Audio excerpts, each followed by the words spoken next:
Some people are extremely fond of rules, making them, knowing them, finding their own legal loopholes or cunning workarounds for their own convenience, and most of all catching out those who break them. Politicians, lawyers, journalists, although there's probably a little of that tendency in us all. When somebody arrives with a slightly looser attitude to time-honoured regulations, it winds us up. After all, we would never behave like that ourselves.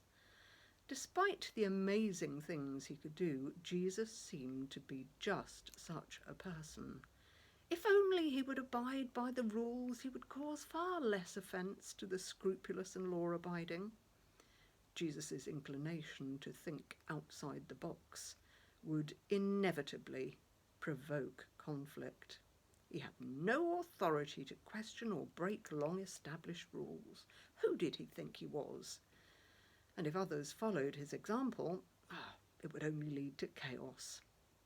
Among those watching and learning, of course, were his chosen apprentices, now entering an entirely new calling. With mounting opposition, under hugely complex conditions, a different way of thinking and seeing was in prospect.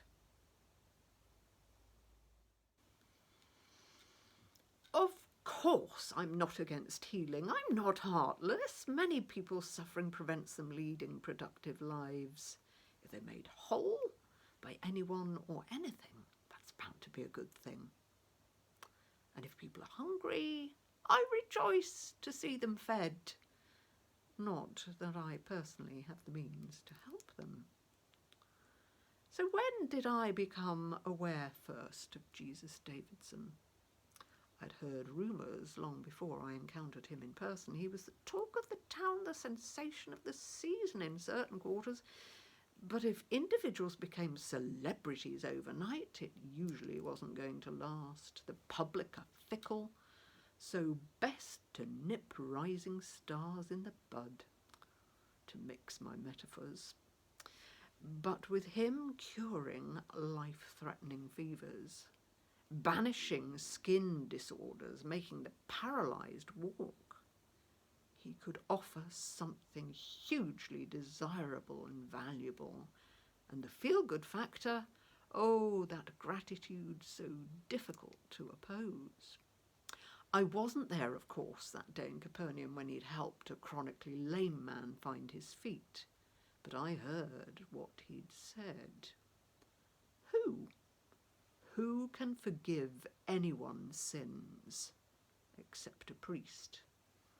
On God's behalf, of course. It was somewhat disturbing.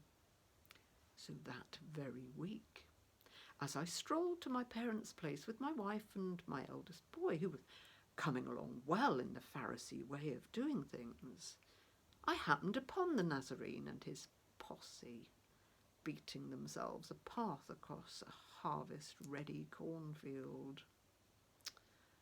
I stood and watched them for a minute or two. They were nothing special to look at, but they debated as they walked along, and the ones on the edge of the group were idly plucking ears of grain, rubbing them between their fingers and chewing on them.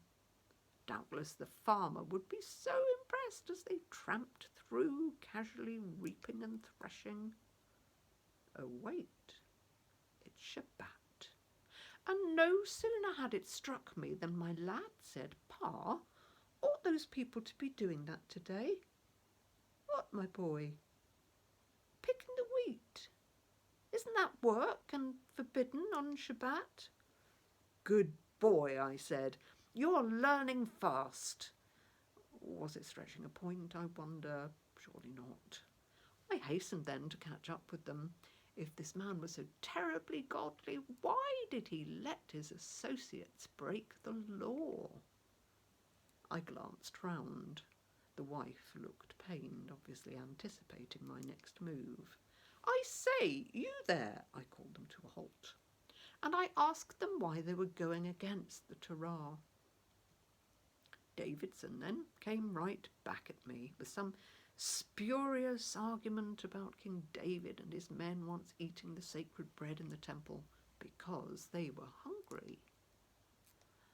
These were hardly wasting away. It looked more like an unconscious habit, though my boy had made a good point.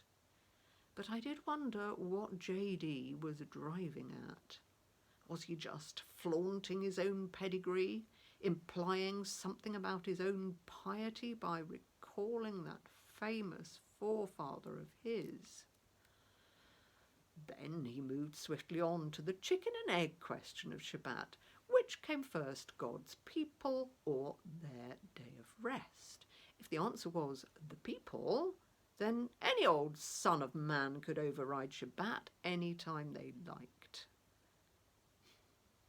Yet something in his tone made me suspect that it actually meant he himself had authority over this God-given arrangement.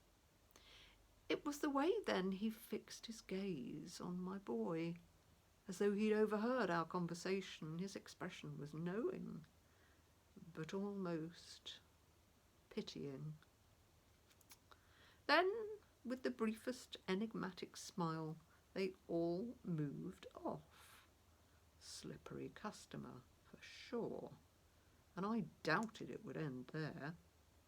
As things turned out, I was right. Just a week later it was. Who should arrive at our synagogue but Jadav and the deviant dozen? I wonder they felt any need to attend. I told my Pharisee brethren about the incident. Of course I had, and they were, shall we say, wary. His presence felt deliberately provocative there, as though he was determined to ram his point home. If healing was his work, though, how would Grandaddy David justify that on Shabbat? We watched him like hawks then, and finally he calls old Amos with his deformed hand forward, putting an arm around the old boy's shoulder. He asks the whole assembly whether Shabbat is the day for doing good or evil. You could cut the atmosphere with a knife. My boy looked up at me, questioning. But then the people's friend, proper exasperated now, asks Amos to stretch out his useless hand. And he does. Good as new, just like that. No prayers, no priests, no by your leave. The maverick! We couldn't have that. I steered my boy smartly towards the door. The others followed. A rebellious rabble-rouser. No doubt Herod's bully boys would be delighted with such a tip-off.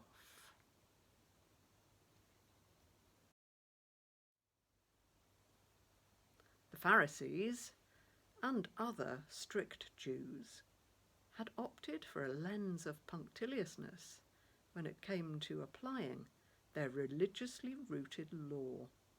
Its every letter occupied their attention, while its underlying spirit went largely unremarked. They would make Shabbat more of a battleground than a benefit, the revered commandments of old more of a bane than a blessing. Jesus wanted them to think again, or simply to think. What was Shabbat, the Sabbath, really for, if not to make people's lives better?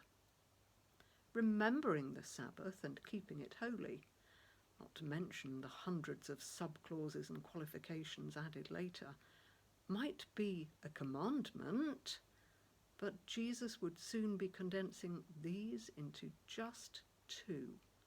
Love the Lord your God above everything, and love your neighbour as yourself. This was the proper lens for observing the Sabbath. Compassion must always override strict obedience. If needs arose on the wrong day of the week, there'd be no contest. In Jesus' book, love always wins.